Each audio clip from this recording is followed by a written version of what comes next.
Hello everybody, welcome back. Today we're going to talk about session 21, so let's go ahead and dive in. I am Ra. I greet you in the love and the light of the infinite creator. We communicate now. Questioner. I have a couple of questions I don't want to forget to ask in this period. I'll ask them first. The first question is, would the future content of this book be affected in any way if the instrument reads the material we have already obtained? I am Ra. The future, as you measure in your time-space, communications which we offer through this instrument have no connection with the instrument's mind complex. This is due to two things. First, the fidelity of the instrument in dedicating its will to the service of the infinite creator. Secondly, the distortion/understanding of our social memory complex that the most efficient way to communicate material with as little distortion as possible, given the necessity of the use of sound vibration complexes, is to remove the conscious mind complex from the spirit-mind-body complex so that we may communicate without reference to any instrument orientation. So, here we have Dawn asking if Carla's mind is involved at all within the Ra contact, and Ra says no. Up until this point, session 21, Carla had not read any of the Ra material that she had channeled. Dawn did not want to taint the experiment by allowing her to read it. So then Dawn asks this question of Ra, and Ra says her mind has nothing to do with any of it, and so then Dawn finally lets Carla start reading the material after this. But I will say that one of my pet peeves that occurs in discussion of this material from time to time is that a lot of times people will talk about things that they don't like in the material and blame it on Carla's distortions and say, oh, Ra only talks about things like sacrifice because this is a part of Carla's Christian distortions. And that is not true, according to Ra. If you believe that Ra is not being deceptive in any way, Carla's mind has nothing to do with any of this. That's why they wanted her to go into trance, was to completely remove her consciousness from her body, and then they manipulate her vocal cords to allow speaking to happen of their own words. So, no, we can't blame the distortions in the material on Carla and Carla's religious distortions, which are admittedly very many. If you research, the things that Carla believes, she has a lot of very Christian beliefs.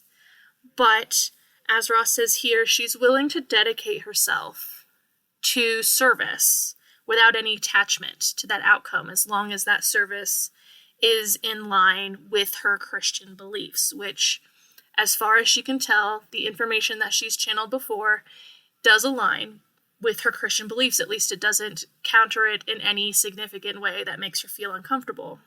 She's also very dedicated to this service because she wants to help Dawn with his experiments. So she's willing to move herself out of the way to allow Dawn's experiments to happen.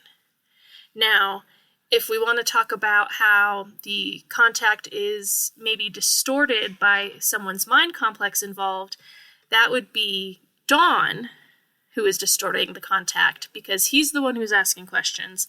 He's the one that Ra has to respond to in a coherent way for his own mind complex, and Ra can usually see what's going on in his mind complex, so they know how to answer the questions in a way that satisfies him most of the time. But Carla, she has nothing to do with this. In fact, the whole phenomenon of channeling isn't even really that interesting to her. Truth be told, the way she talks about it, she does really enjoy the Ra material. She enjoys the service of channeling, but her religion is Christianity. Her savior is Jesus. Her teacher is Jesus. And that is enough for her. She was never seeking beyond that, like many of us who were raised in the Christian religion maybe were seeking beyond the limitations of that religion that we were taught. Carla had found Christianity and her faith through herself. But still, from time to time, people will say that this Ra contact is heavily distorted towards Christianity because of Carla. But I don't believe in any way that's true, and here Ra is saying that they specifically came through a group who could channel them this way to remove her mind distortions. So if you ever do see people claiming to channel Ra without being in trance, doing a conscious channeling of Ra, that is very unlikely to be Ra, because Ra doesn't want to have human distortions in their teachings. And honestly, I think that is what gives this material so much power, is that it's so non-human, right? What Ra says does not fit into our conceptualization of human language a lot of time. That's why I'm doing this, because it can be very heavy and difficult to understand without years and years of studying and focusing on Ra's syntax and language. So the answer to this question is no. Carla's mind is not involved in what Ra is transmitting in any way whatsoever. She's completely removed. Her body is a shell, just an instrument. They're playing it and using their own words. And here then in 20.2, Dawn asks, a little appendage to this. Do you use your vocabulary or the instrument's vocabulary to communicate with us? I am Ra. We use the vocabulary of the language with which you are familiar. This is not the instrument's vocabulary. However, this particular mind-body-spirit complex retains the use of a sufficiently large number of sound vibration complexes that the distinction is often without any importance. So here they're clarifying too, they don't even use her memory bank of language, though they do give her props for having a rather large vocabulary and her being aware of most of the words that they use. But obviously they use lots of esoteric words that we aren't used to hearing in normal language. But, you know, Carla was educated. She even spent time as a librarian. She loved to read, and she loved language. So she does have a very big vocabulary, and that's why Dawn even had to ask this question, because as of so far, everything that Ra said has been words that Carla could have used without, much problem. So in 21.3, then, Dawn asks, Andrija Puharich will be visiting later this month. Can he read the unpublished healing material? I am Ra. The entity of whom you speak has knowledge of this material in its conscious memory in somewhat altered form. Therefore, it is harmless to allow this entity to become acquainted with this material. However, we request the mind-body-spirit complex, Henry, be sufficiently prepared by means of meditation, contemplation, or prayer before entering these workings. At present, as we have said before, this mind-body-spirit complex is not of proper vibrational distortion. So here Dawn is asking if he can show Andrija the private healing material that Ra had asked to never be published and only shared with those who are close to the group that the group thinks is ready to receive that information. And Ra says that's fine because it won't actually be super new information to him. He's been studying metaphysics and channeling and the powers of the mind and all of these things for a long time. So he has some awareness. It's not going to be unsettling for his personality. However, don't let him participate in one of these sessions because he's not of the proper vibrational distortion to meld with the group and allow Ra to come through Carla. And whether that is Henry's personal distortions or Carla's distortions of not, in particular, liking Henry's company, that is to be decided how much of each of those things is involved.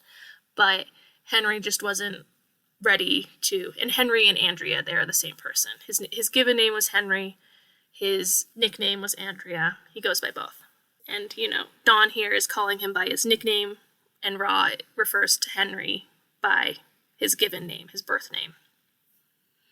So in 21.4, Dawn says, I had already determined to exclude him from these workings. I have only determined to let him read the material. The only other thing is that I have noticed that within the material as it exists now, there is a certain statement which will allow him to understand who I believe Spectra really was.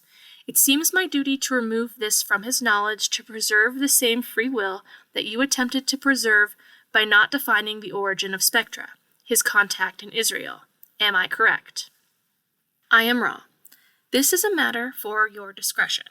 So in an earlier session, Don had asked who contacted Andrija and Uri in Israel, and Ross says that they can't answer that question, whether it was Confederation or Orion.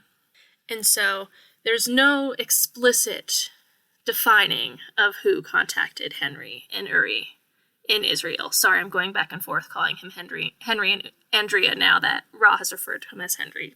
But yeah, Ra refused to answer that question, but Don believes that there's enough context clues to figure out who Ra is saying that this contact was, and Don is wondering if it's okay for Andrija to read that, and Ra says that's a matter of your discretion.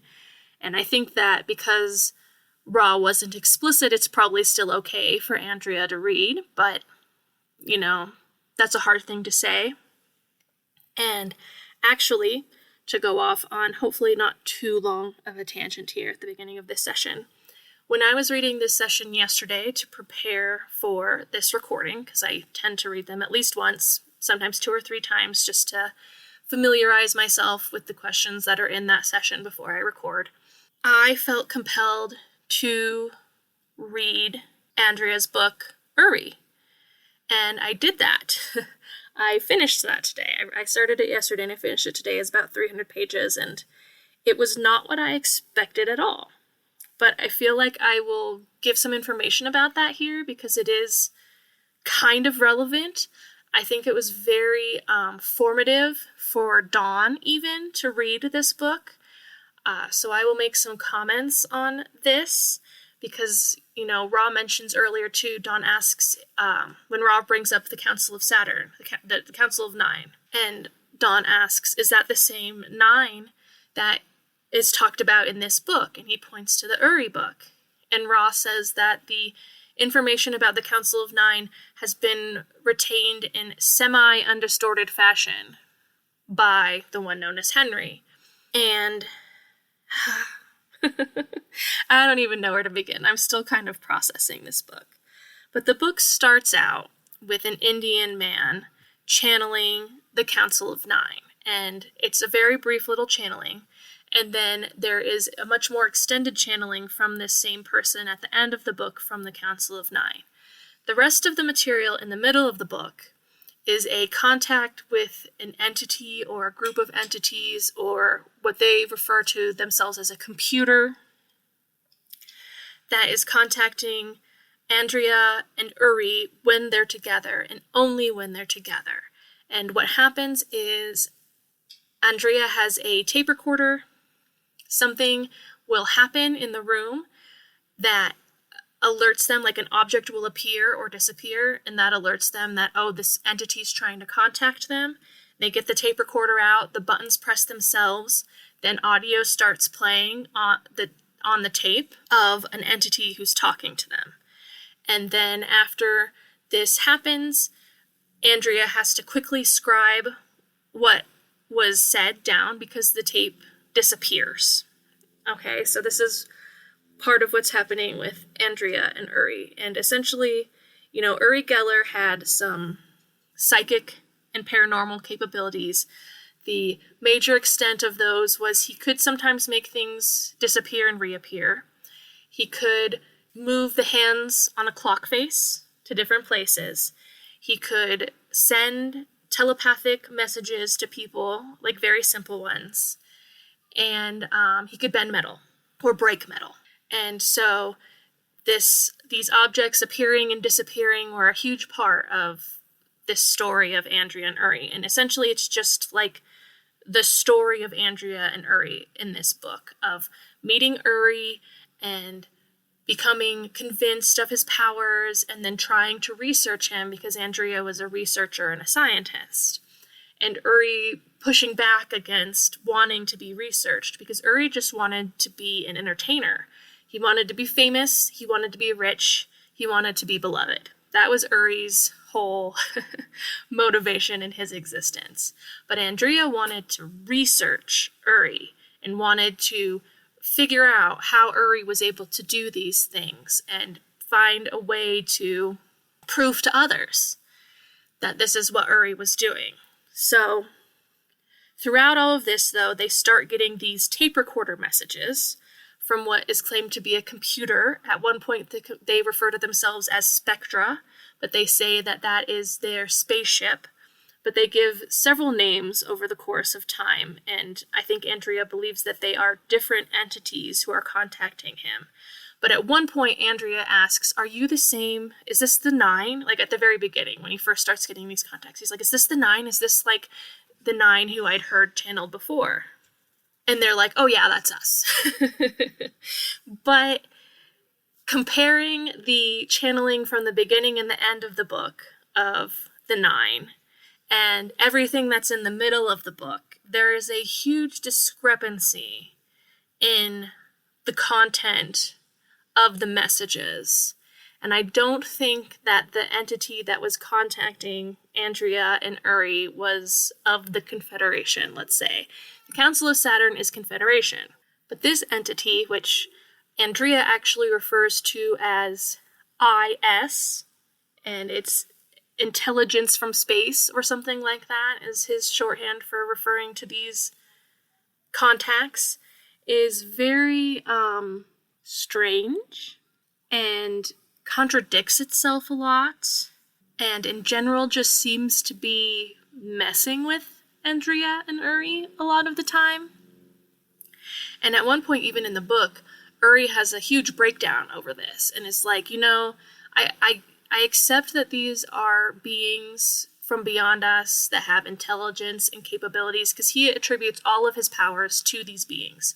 He doesn't feel like his will is involved at all, that except for that he's choosing, it's his choice and when to perform these things, but he believes that it's them who are doing these magical things through him.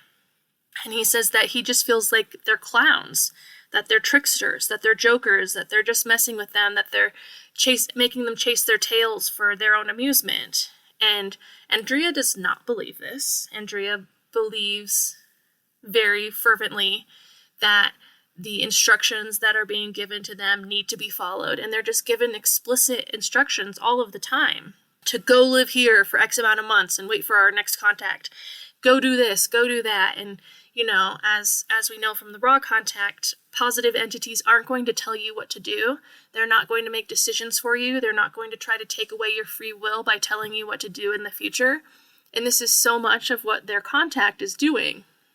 Like, for instance, the whole watch stopping thing was part of Uri's thing, but then it became linked with this contact. And at one point, they had told Andrea, if your watch stops, you need to start praying. Because, to rewind just a bit, when they're in Israel, which is where the first part of their story occurs, this contact is talking a lot about the Israeli army and a lot about, military intelligence. Egypt is going to attack on this day. So that's the message that Andrea gets at one point. Egypt is going to attack soon. You need to pray for peace. If we stop your watch, that means you need to start praying, and you don't stop praying until your watch starts again. So at one point, his watch stops, and he takes it very seriously because tensions are high between Egypt and Israel, and he starts praying, and after 20 hours or something, he's still praying, his watch is still stopped. Uri tries to fix his watch, and it doesn't work. So Andrea just keeps praying, and this goes on for 40 hours straight, that Andrea is up and praying. And finally, Uri gets his watch working again after 40 hours, and then Andrea goes to sleep. So it's really strange requests and, really directing their behavior, really puppeting them around. And Andrea is basically willing to do anything they ask at any point, and even lies to people to protect their secrets because they say that they don't want to be disclosed, but they do want to be disclosed sometimes because, again, they're contradicting themselves back and forth. And in a lot of ways, it does just feel like they're just trying to see what they can get Andrea to do for them. And mind you, again, this contact's talking a lot about the Israeli military. The Israeli military is involved in every step of the way. The person who introduces Andrea and Uri is part of the Israeli military. Uri was part of the Israeli military, and as far as he admits to some close contact with being part of like the intelligence operations of the Israeli military. And there are a couple times when Andrija kind of writes in his narrative, oh, it is possible that the military created this strange phenomenon that we saw, but I don't think so because of this and this reason, and then goes on. But that thought crosses his mind at least a couple of times. And toward the end of the book, even when they're in the United States, they're trying to get a lot of information out about Uri because that's what the contact has been telling them to do for a while. The contact tells them to make a movie. And so they spend months preparing to make this movie. And then when Uri reads the script, he's just totally despondent and hates it. And then the next time the contact comes through, they're like, no. The script isn't right. You need to write not about Uri, but about the mass landing of UFOs that's going to happen in the future. And so they pivot and they start trying to figure out how to do this, but it's really very difficult to do. And they also become despondent again because they think this is going to cause a mass panic in people. And then their contact says, no, don't worry about that. It's fine. Nobody will panic. But then later on, they say, we can't land on your planet because it will cause panic. So again, they're just kind of going back and forth and really making them chase their tails a lot. But when they're in the United States for a while, they have a contact at Time magazine. Time had published an article within the recent years about extraterrestrials and about how is there beings out there. So they had this contact with Time magazine, and he got them in contact with other people from Time magazine. And Uri went to the Time magazine headquarters to sort of perform his tricks, and a bunch of people were there, including James Randi, who I think most people know who he is. And they weren't actually trying to prove Uri, they were trying to disprove Uri. That was the whole point of this Time magazine meeting. And they ended up publishing this very scathing and embarrassing and untruthful article about Uri in Time magazine.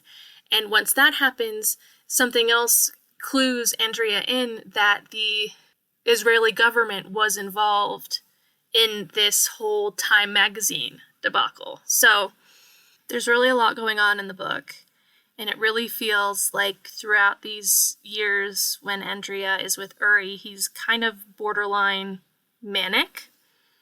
And even reading the book, it feels like a descent into like a psychotic episode. And I don't think that they were making all of this up by any means, but it almost feels like that was the point of these entities contacting the two of them, was to just kind of like undo them psychologically. I don't know. I'm still trying to figure out like what the motive was for this whole spiel, because again, the entities that they're in contact with keep contradicting themselves over and over and over again. And then they abandon, because then eventually they abandon the movie idea and they say, Andrija, you have to write a book. And so that's the book that we end up getting, is the Uri book. And yeah, there's just no coherence in their message. But, there is a lot of relevancy to what Dawn is doing here because, like I said, Dawn is friends with Andrija. Dawn, there's a whole chapter in Dawn's Secrets of the UFO book about the Uri book because Dawn fully believed in this Uri book, right? And part of the reason for that is because in the 60s, when Dawn was channeling, before they actually were recording and transcribing their channeling contacts, they were also getting messages to make a movie. And Dawn and Carla did make a movie. And I'm drawing a blank on the name of that movie right now. There's there's two names for the movie, so that's why it's hard for me to remember specifically the movie. I've seen the movie. It's absolutely terrible. I don't recommend wasting your time watching it unless you're really, really, really bored. But that's one of the reasons why Dawn believed in this message. And then this book that they wrote, The Crucifixion of Esmeralda Sweetwater, that's what the movie was based off of, was their book, Crucifixion of Esmeralda Sweetwater. There were so many coincidences and parallels between two of their characters that they found between Andrija and Uri. So something was happening here. Dawn and Andrea obviously had some kind of connection. At some point, Carla, I'm pretty sure, implies that Andrea would hit Dawn up for money, and Dawn would just give it to him, no questions asked, and Carla was pretty skeptical about Andrea. And it does seem to me that so much of the book that I just read was focused on money. And Uri was very much wanting money, and Andrea was trying to raise the money to research Uri so that they could pay Uri for his time, because he wouldn't do it without getting paid. So, yeah, so that's my little exposition about what happens in that book. And I just feel very skeptical about what I read. And, I'm inclined to believe, because I believe in the phenomenon of channeling. I'm inclined to believe that the whole channeling aspect of this story is true. But again, I'm wondering what the point was. Like, why did they actually contact them? Because there wasn't any coherent goal, but they just were constantly building up Andrea and Uri. And it made me think about how I wanted to comment here that, Ross says that if a channeling contact talks about like doom and has future predictions of bad things that happen, or it makes you feel bad afterwards, that's a good sign that it's a negative contact. And after this contact would reach out to them, there were a lot of times when they would just get super, super depressed. Or like I said, they would say, a war is going to start on this date, or, if you don't do this, then this bad thing will happen. And a lot of doom and gloom. But I would like to add maybe a couple other signs that I know from my own discernment of what makes a negative contact. Obviously, a contact telling you what to do, where to go, where to be, when. That feels like, to me, it's an infringement upon free will and is probably a negative contact. A contact that tells you, the instrument or the reader, that they're special, that there's something extra special about them that should be focused on, and this is why the contact is happening, is because you're a chosen one. That's a big red flag for a negative contact. And then the third thing that I think points to a negative contact is when the contact starts negging humans. Because I think we give higher intelligences a pass when things like that slip out of their message about how, humans are small and stupid, essentially. Because, yeah, from their perspective, we clearly are. But, Ra never does that. Kuo never does that. They never, insult humans. But this contact that Andrea and Uri have does insult humans from time to time. Just little, like I said, just little nagging comments that, again, you can easily brush away as, yes, they're millions of years advanced from us, so obviously we're just little worms. But like at one point, the contact from Andrea says, we can't come among you because your people are, what was the phrasing? Don actually talked about it in his Secrets of the UFO book, so let's see if I can find it real quick. Yes, he says, they say that we can't land because the human race is an anxious and unacceptable race. Like, does that sound like something that the Confederation would say? Like, maybe anxious is not out of pocket, but unacceptable? I don't know. That's just my opinion on that one. To say that we can't come among you because you react badly to us. Like, Ross says that we can't come among you because we have messed up in our ways of contacting you. We don't know how to contact you in a way that is able to be integrated by your peoples. They don't put the blame on us for not accepting them. They put the blame on themselves for interfering with us. So, just some more things to think about if you're ever reading a channeling and you're trying to figure out if it's positive or negative. And I think ultimately why that's important is because negative beings are just going to lie. They're going to tell either very overt lies if they think they can get away with it, or they're going to be much more subtle and insidious about the ways that they plant thoughts into our heads. So just always have discernment. Like I said, it's hard for me to see how Andrea reconciles what I think might be an actual channeling from some portion of the Nine and the other channeling that happens with him and Uri, because they're just not on the same wavelength at all. But I will go ahead and move on from talking about that book. Like I said, I'm still kind of processing all of the things that I read in that story. It is just like one long narrative story of the events that Andrija experienced in his association with Uri. And lots of fantastical things happen, and all of these recordings, the tapes disappear. So there's absolutely no proof of any of this happening. And like I said, I'm not saying that means that it didn't happen, or that even that I disbelieve that it happened. I'm just wondering of the mechanisms of why, even more than how. But some of the how also seems a little sketchy to me at times.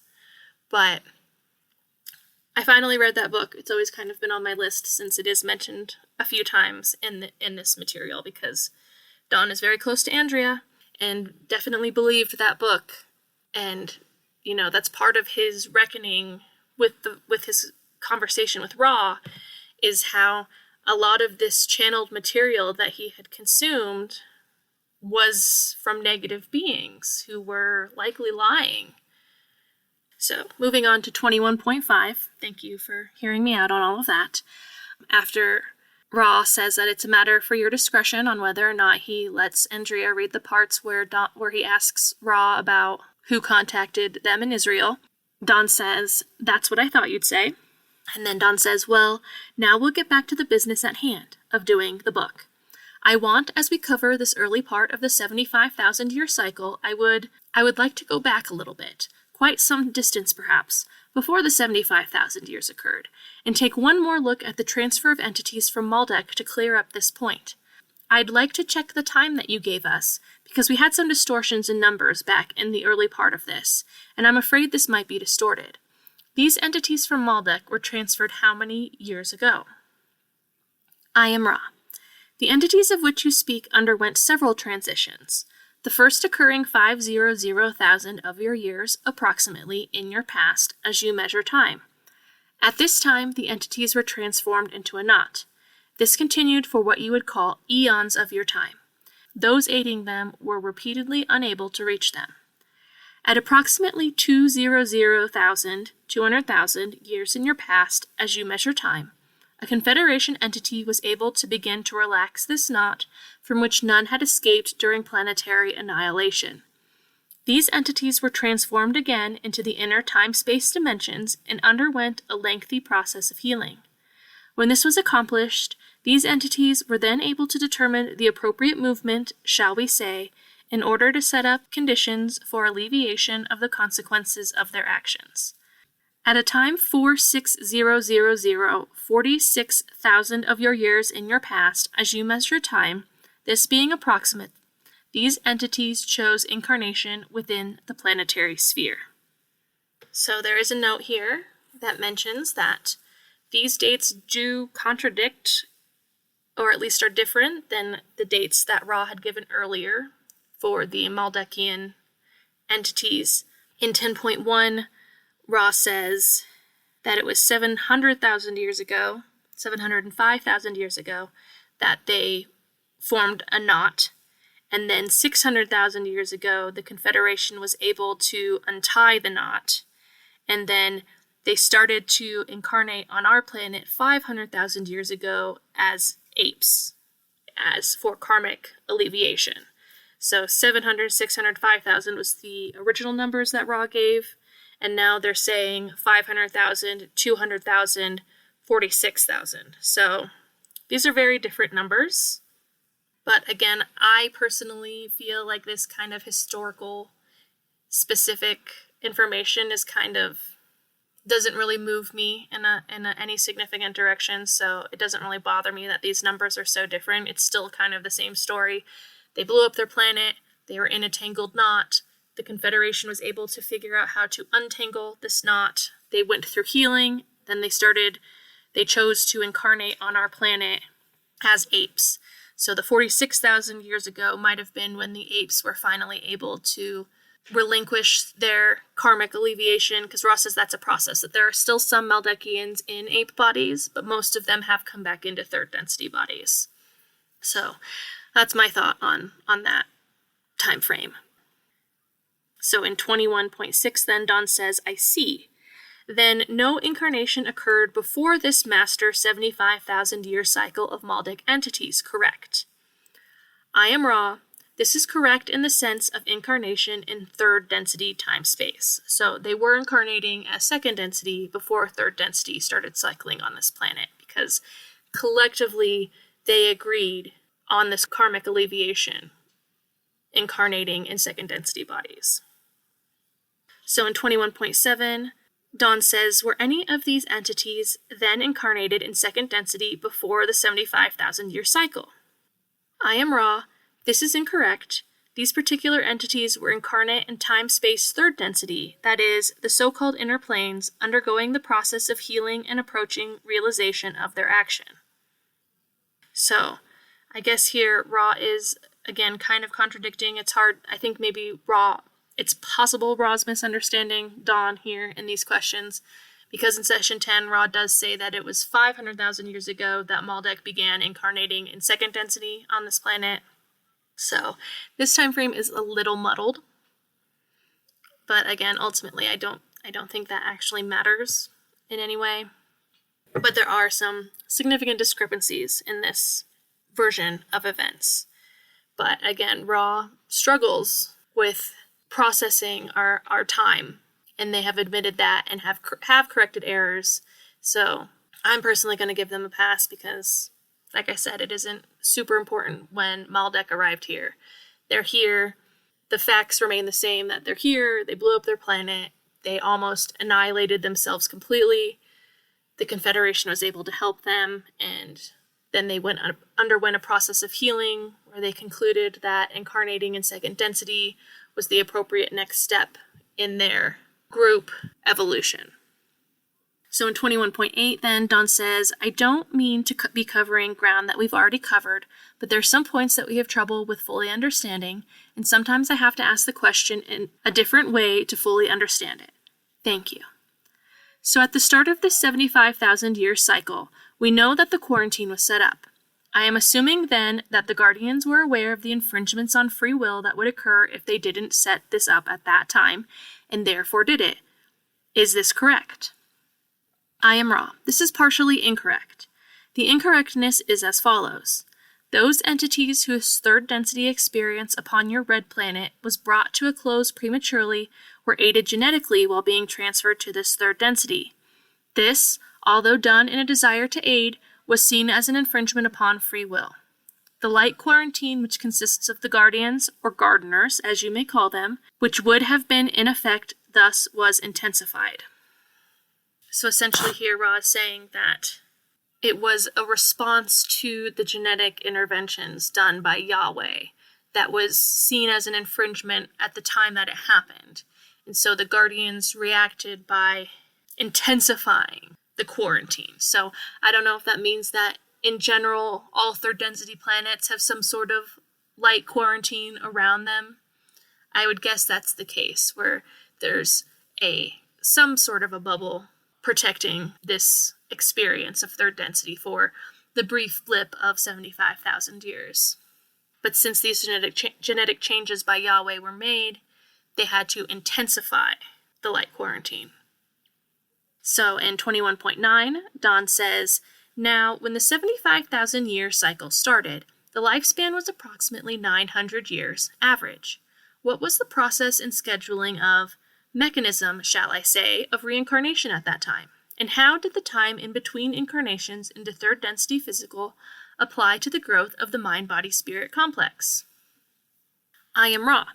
This query is more complex than most. We shall begin. The incarnation pattern of the beginning third density mind-body-spirit complex begins in darkness, for you may think or consider of your density as one of, as you may say, a sleep and a forgetting. This is the only plane of forgetting. It is necessary for the third density entity to forget so that the mechanisms of confusion or free will may operate upon the newly individuated consciousness complex. Thus, the beginning entity is one in all innocence oriented towards animalistic behavior using other selves only as extensions of self for the preservation of the all-self. The entity becomes slowly aware that it has needs, shall we say, that are not animalistic, that is, that are useless for survival. These needs include the need for companionship, the need for laughter, the need for beauty, the need to know the universe about it. These are the beginning needs. As the incarnations begin to accumulate, further needs are discovered. The need to trade, the need to love, the need to be loved, the need to elevate animalistic behaviors to a more universal perspective. During the first portion of third density cycles, incarnations are automatic and occur rapidly upon the cessation of energy complex of the physical vehicle. There is small need to review or to heal the experiences of the incarnation. As what you would call the energy centers begin to be activated to a higher extent, more of the content of experience during incarnation deals with the lessons of love. Thus the time, as you may understand it, between incarnations is lengthened to give appropriate attention to the review and the healing of experiences of the previous incarnation. At some point in third density, the green ray energy center becomes activated, and at that point, incarnation ceases to be automatic. So this is kind of a big answer from Ra, but essentially Dawn's asking, how did between life reviews occur at the beginning of the cycle? So here Ra is saying that at the beginning of the cycle, we're all still very simple in our thought forms and in our needs. So there really isn't a lot of life review that happens until we start recognizing the need to go beyond those animalistic desires. And as that process happens, we have a little bit more time and more time and more time in between our incarnations, quote unquote, because again, time gets a little messy when we're talking about our incarnations and having time and life reviews and stuff like that. Like, you could have a traumatic lifetime and then have to have a very intense life review and then still technically incarnate very shortly after you left your incarnation, your previous incarnation on the Earth timeline, but your life review might take 100 years or whatever, just estimated points. I'm assuming that's the case, as Ra says. The time as you may understand it between incarnations is lengthened, but I don't think that means that then you have to wait 100 years on the Earth timeline before you can incarnate again, because it's a different experience of time. So, essentially, it's all an automatic process, and there's a slight amount of time in between incarnations that grows longer and longer. But then once an entity begins to activate the green ray, that's when incarnations stop automatically happening. That's when you start having a choice of where, when, how, who you're incarnating with, more than just the randomness that is created by the choice and design of the logos itself. So, and I had the thought after seeing that, if, there's so much prison planet stuff out there, I'm sure most people who are listening to this have heard the prison planet theories, and I wonder if that isn't an unconscious awareness of this lack of personal green ray activation, or that being when people get really scared about the prison planet stuff, if they're actually having their consciousness experiencing that automatic incarnation without their choice. But once the green ray begins to be opened, you have a choice, again, of your incarnational experiences. And Ra says that is also something that's a spectrum, and that about 50% of people are choosing their incarnations right now, 54, something like that. Ra gives a number. But that the more activated you are in those higher energy centers, the more choice you have over your incarnational experience, to the point where if you become fully activated and quite balanced, you have a lot of choice even within your incarnational experience over what is going to happen to you. So, again, just another reason to polarize and to do this work in consciousness, because you do gain a little bit more control over your own experiences. You're not just at the whims of the logos putting you here and there to interact with other beings to continue this cycle of experience for everybody in a way that is hopefully driving people to more awareness, to waking up to their potential choice. But instead, then you actually are participating in this choice until you are resonating with the sun, our logos, our sub-logos, which Ra says that, in the higher densities, we do more and more and more. So here on Earth, as you do that, as you activate those energy centers and you become closer in vibration to the sun who is creating our experiences for us, the more you are directly engaging in that feedback loop of creating experiences for the self and becoming a co-creator. So in 2110, Dawn asks, when incarnation ceases to become automatic, I am assuming that the entity can decide when he needs to incarnate for the benefit of his own learning. Does he also select his parents? I am Ra. This is correct. Questioner. At this time in our cycle, near the end, what percentage of the entities approximately incarnating are making their own choices? I am Ra. The approximate percentage is 54%. So here it is. There's the 54%. So 2112, Dawn says, thank you. During this first 25,000-year cycle, was there any industrial development at all? Was there any machinery available during this period to the people? I am Ra. Using the term machine to the meaning which you ascribe, the answer is no. However, there were, shall we say, various implements of wood and rock which were used in order to obtain food and for use and aggression. So, Dawn's asking if in that first 25,000 years, did we have any sort of high technology? And Ra says no. So 2113, Dawn asks, at the end of this first 25,000-year cycle then, was there any physical change that occurred rapidly like that which occurs at a 75,000-year cycle, or is this just an indexing time for a harvesting period? I am Ra. There was no change except that which, according to intelligent energy, or what you may term physical evolution, suited physical complexes to their environment. This being of the color of the skin due to the area of the sphere upon which entities lived, the gradual growth of peoples due to improved intake of foodstuffs. So, we just had minor evolution in the case of stronger, bigger bodies because we were able to cultivate a better diet. And because, as we all know, the closer one lives to the equator, the closer beings are to the sun, the more beneficial for bodily preservation purposes it is to have darker skin or melanin to protect from the negative effects of the sun. So those are the changes that occurred to the human body in the first 25,000 years. So in 2114, Dawn says, then we have a condition where at the end of the first 25,000-year period, I would say I'm guessing that the Guardians discovered that there was no harvest of either positive or negatively oriented entities. Tell me then what happened, what action was taken, etc. I am Ra. There was no action taken except to remain aware of the possibility of a calling for help or understanding among the entities of this density. The Confederation is concerned with the preservation of the conditions conducive to learning. This, for the most part, revolves about the primal distortion of free will.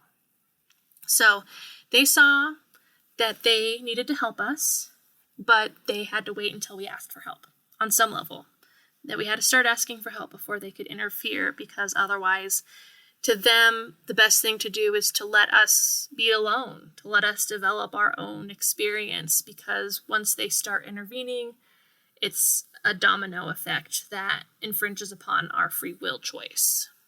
And the whole point of third density is allowing us the confusion that enables the free will choice. So 2115, Dawn asks, then the Confederation gardeners did nothing, I'm assuming, until some of the plants in their garden, shall I say, called them for help. Is this correct? I am Ra. This is correct. Questioner. When did the first call occur, and how did it occur? And Ra says, the first calling was approximately 46,000 of your years ago. The calling was those of Maldek. These entities were aware of their need for rectifying the consequences of their action and were in some confusion in an incarnate state as to the circumstances of their incarnation. The unconscious being aware, the conscious being quite confused. This created a calling. The Confederation sent love and light to these entities. So, if we're going on the timeline that Ra gave us in this session, 46,000 years ago is when they started incarnating into third density bodies. So when Maldek started incarnating into third density bodies, they had enough confused awareness from their previous third density cycle to call for help. And that's what originally opens the door to the Confederation being able to interact with us and offer their help. So 2117, Dawn asks, how did the Confederation send this love and light? Precisely what did they do? I am Ra.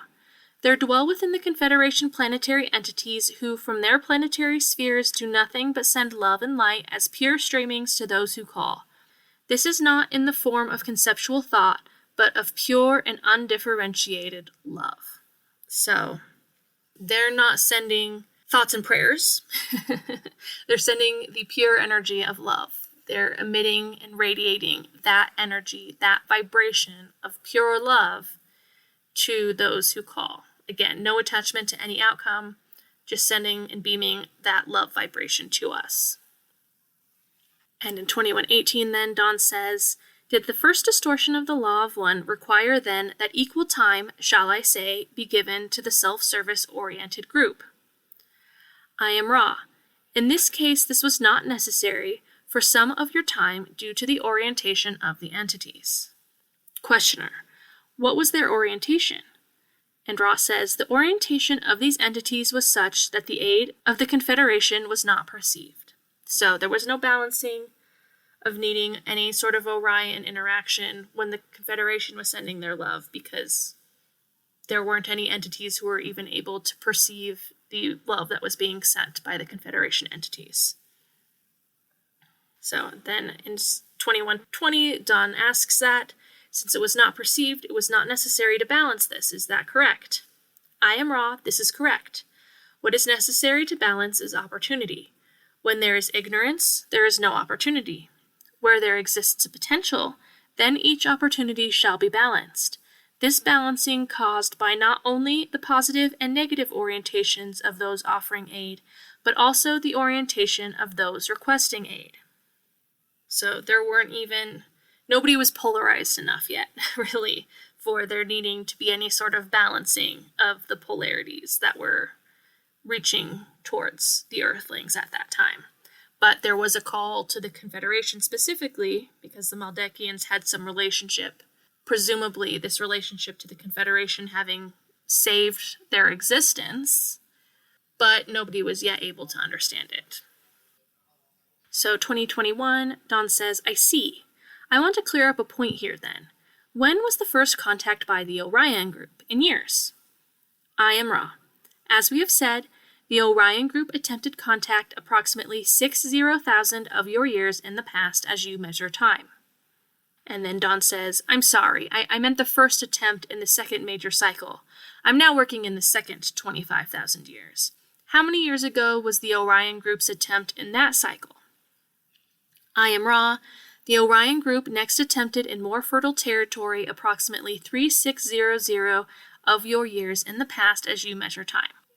Questioner, in other words, there was no attempt 46,000 years ago by the Orion group to contact. Is that correct? I am Ra. This is correct. So, as Ra said before, in the first cycle, Orion entities made the stoneheads at Easter Island and also made the Nazca lines, but that didn't do anything. 46,000 years ago, the Confederation sent love and light. That didn't do anything. The Orion group didn't try again until 3,600 years ago, which is when they really were able to create a lot of distortion in our social memory complex. I guess we can say that. So those are the contact points of the Orion up until 3,600 years ago. And since those 3,600 years, Orion and Confederation have been available and near. So 2124, Dawn asks, as we progress into the second 25,000 year cycle, at this time period, during this period, was this the period of Lemuria? I am Ra. This is incorrect. However, those who escaped the destruction of Lemuria by natural catastrophe and were thus of Lemurian background, continued their learned teachings at locations ranging from your South America onward through the Americas as you know them, and continuing over what was at that time a bridge which no longer exists. There were those in what you would call Russia. And the tape abruptly ends at the end of this question. And in 2025, Don follows up and says, just to quickly refresh my mind, how many years ago did Lemuria suffer its catastrophe? I am Ra. This was approximately 50,000 of your years ago. The origins being approximately 53,000 of your years ago. The damage being completed in that last small cycle of the first master cycle. Questioner, did you mean to say master or major cycle?